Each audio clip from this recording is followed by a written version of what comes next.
Well, good morning. This is Plant Smart Living with Farmer Fred. Really glad you could join me today out here in the vegetable garden. You know, it's always exciting as a gardener when we go to harvest our vegetables. And so today it's harvest time for my Royal Burgundy beans. So thanks for joining me today out here in the vegetable garden.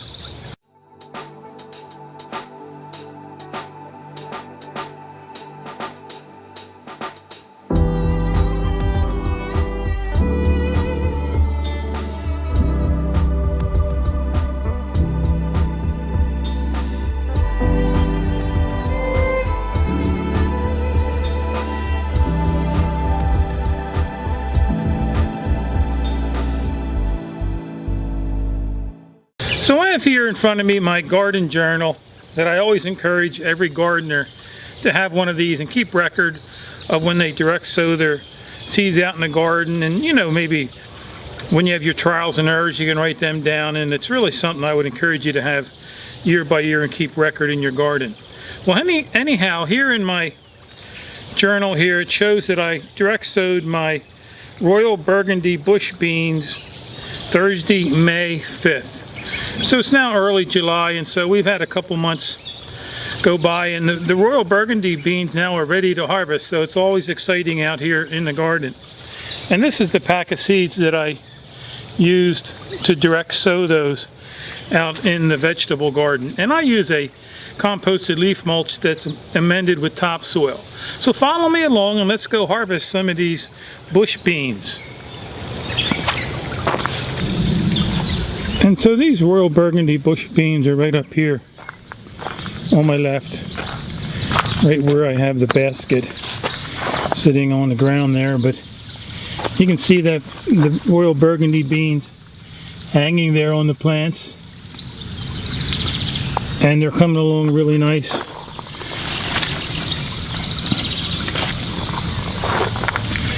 And what's nice about these is when you cook them, they turn green, but hanging on the bush here, they're the Royal Burgundy.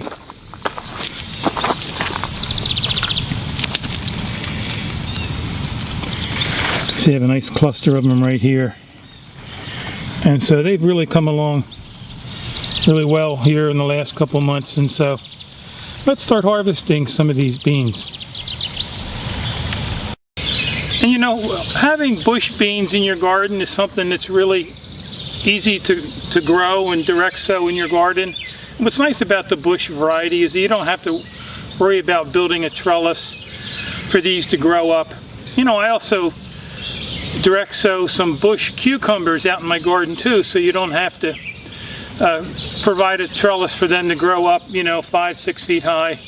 Also the same idea with bush tomatoes. You know, they're a determinate tomato, so they don't vine up to 6 to 8 or 12 feet or more, you know. And so it's handy and really convenient to grow bush beans. Now, I do have some Kentucky Wonder beans. They're a vining bean, and but you know, again, you have to provide a trellis. And I did a few videos on how you could build some simple trellises using some fence T-posts and some 4-foot by 7-foot wire you would get from home centers. But these Royal beans are nice and easy to pick.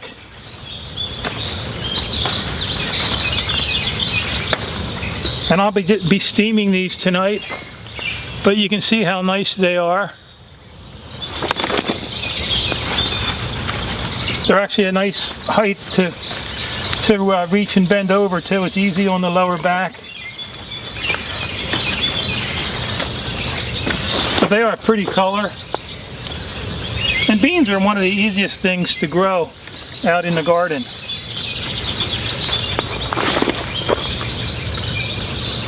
And you really have to sometimes look really close down inside your plant when you're picking these, because they really can be hiding in clusters. But it's good to keep these picked so they keep on producing. But we'll have beans here for another month or so.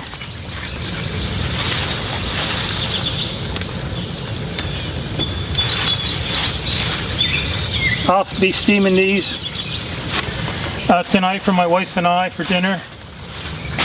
Put a little bit of water in a pot and just steam them. Probably for 10 minutes, something like that.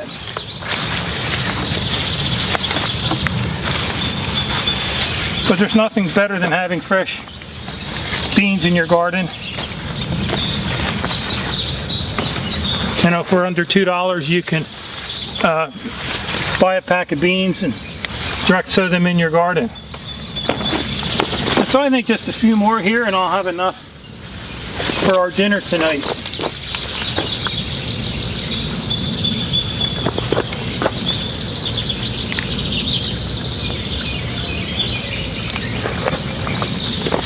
And so I have a nice harvest of beans here.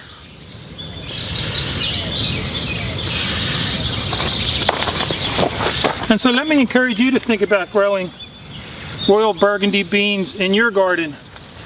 There's another nice big one here. I like to pick the big ones. Like I said, they're kind of hiding here in the plants. So it's good to look through real carefully.